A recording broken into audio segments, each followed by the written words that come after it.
Van Rosendaal. Today I'm going to make some old-fashioned mashed potato donuts using an old recipe I found in a cookbook in the Glenbow Museum archives. I love old cookbooks, I collect them, a lot of people know this about me, so the folks at the Glenbow invited me down to peruse their cookbook collection. It's not open to the public right now, so what we did is we looked through some of their more interesting regional cookbooks. I picked a donut recipe and I'm making it at home in my dining room actually, in Ramsey. So I have a 1906 house. We're making a recipe from a 1924 cookbook called the Bluebird Cookbook. It was put out by the American Women's Club of Calgary as a fundraiser for their new clubhouse. So the inscription in the front of the cookbook is Christmas 1924. So my house was 18 years old when this cookbook came out. So if you're from southern Alberta, you may be familiar with the Spudnut.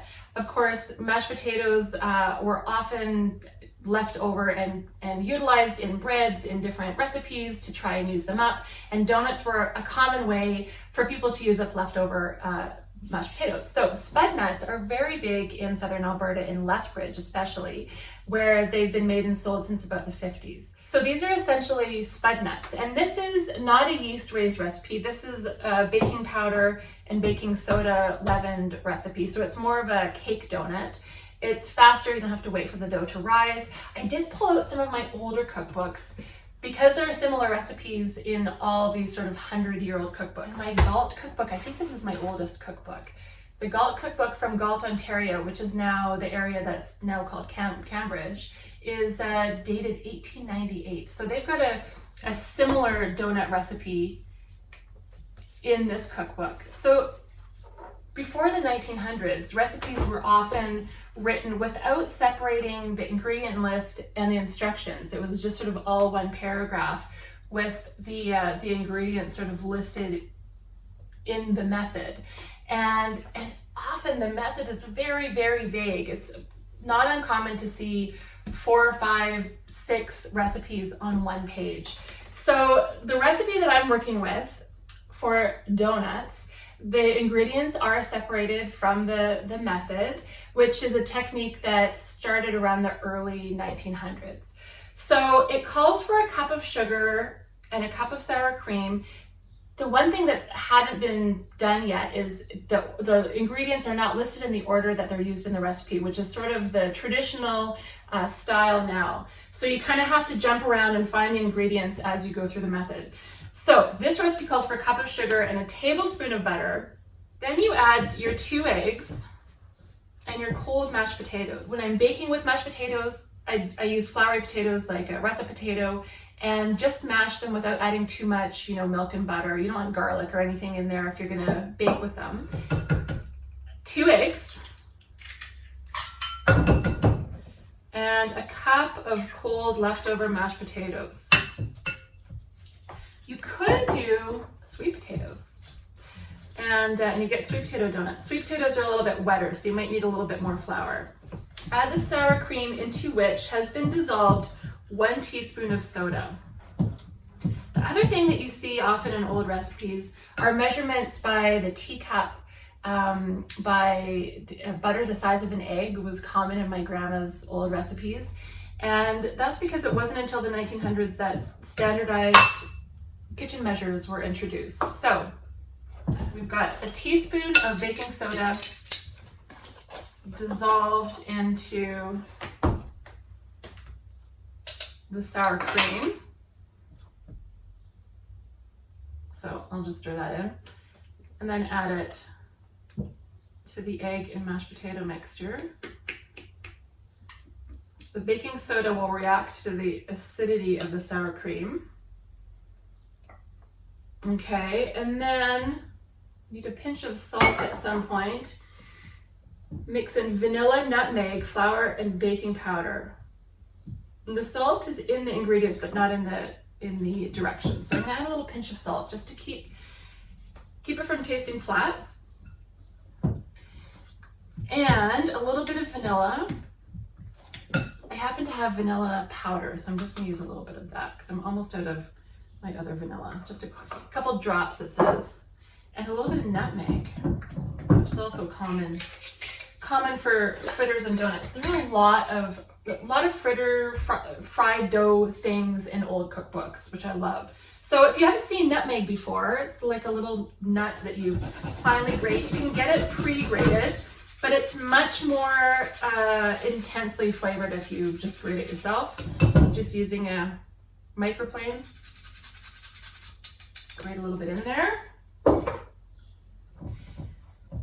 And then we need flour to make a stiff dough. So this was a really common way that recipes called for flour in baking, because it really depended on the milling method, the kind of flour, how you measured it, if you were using just a teacup from your kitchen. And it was presumed that people knew what the dough should feel like, which I think is very useful. You know, so you put 3 cups in and maybe your cup is not the same size as someone else's cup, or your flour is not as fine, or maybe it's whole wheat flour and not regular all-purpose flour. The ingredients weren't as consistent back then either. It was easier to just know what you were looking for in the finished dough, which I think is equally important today. So a teaspoon of baking powder. I put in 3 cups of flour because I'm guessing that's about how much we're gonna need. I've got my bowl from Medalta in my Medalta pottery bowl from Medicine Hat.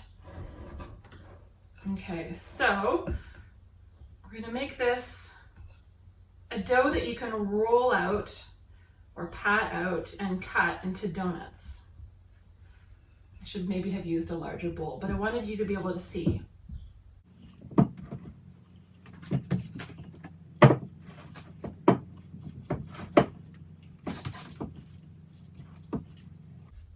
Okay, we need a little bit more.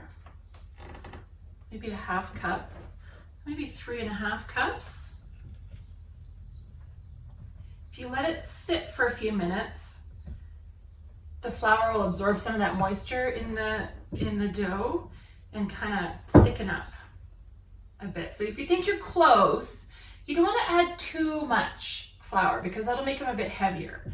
You really want to add as little flour as possible. I think when baking, when making breads especially, a lot of people add more and more flour. They don't want it to be sticky, and then your bread or your donuts or whatever you're making, they turn out a little bit heavy.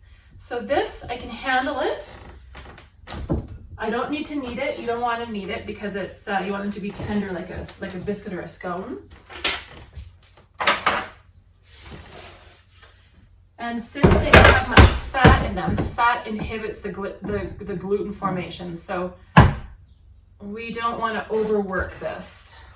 Although none of these instructions really get into that kind of detail like recipes do today. It says cream, sugar, and butter, add eggs and mashed potatoes, beat well, add sour cream into which has been dissolved 1 teaspoon soda, then mix in vanilla, nutmeg, flour, and baking powder, fry in deep hot fat. While hot, roll in bar sugar. And bar sugar is fine sugar. It's called berry sugar now. So it's used at the bar because it dissolves quickly into drinks and cocktails.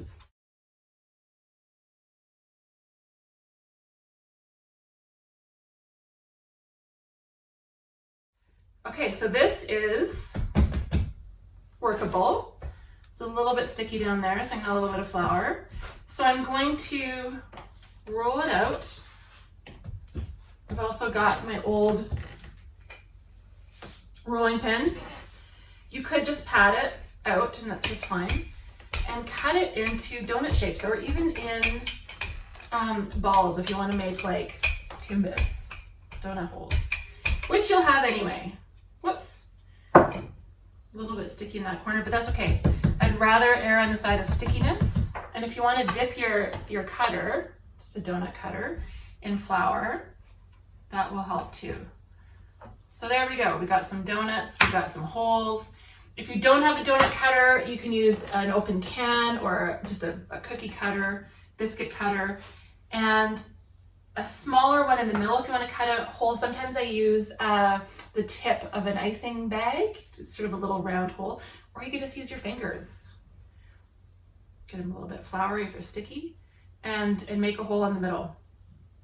It doesn't have to be perfect, it's just rustic that way. So I'm going to cut these, I'm going to clear all this and bring out a pot of oil and show you how to fry them. this is my most well-used pot, as you can tell. I use this for deep frying. So it's enamel-coated cast iron, and it's probably the kind of pot that would have been used about 100 years ago for deep frying things like donuts. Either a heavy pot or a cast iron skillet that's a little bit deep. So either will work. You need about 1 inch, maybe 2 inches of canola oil or any neutral oil. Back then they would have often used lard or whatever fat was available. So I'm going to heat it up until it's hot, but not smoking. If it's smoking, it's too hot. If you have a thermometer, you want to aim for about 350, 375 degrees. What I like to do is take a little bit of the dough or a scrap of bread and just dip it in. And if it sizzles around it, then it's good to go, which it looks like it is.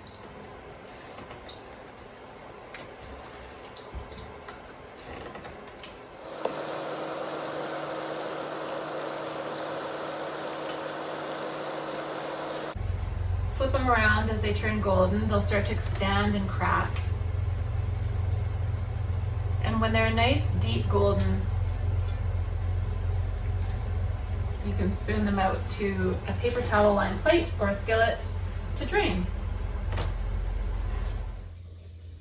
So once your donuts are nice and golden, you want them to be like deep maple syrup colored. You want to douse them in sugar. And it doesn't have to be bar sugar, it can just be regular white granulated sugar, and cinnamon. So just shake in some cinnamon, or just do straight up sugar, stir it up, and you want to coat them while they're still warm. And that way the sugar will stick.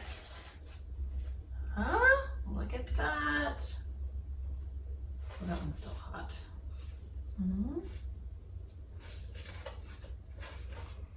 So old-fashioned. That's a nice one. And then the holes, same thing. If you want to do a glaze, you could do a simple glaze with just maple syrup and an icing sugar, or milk and icing sugar and vanilla or whatever flavorings you like. Lemon, coffee. Coffee would be great. Coffee and icing sugar. And then you just drizzle them or dunk them in the glaze while they're still warm. So there you go. Spudnuts. Nice and warm. I love that old recipes don't really change. They're still just as good 100 years later. So thanks to the Glenbow for showing me around your cookbook collection. I hope you enjoyed this edition of Glenbow at Home.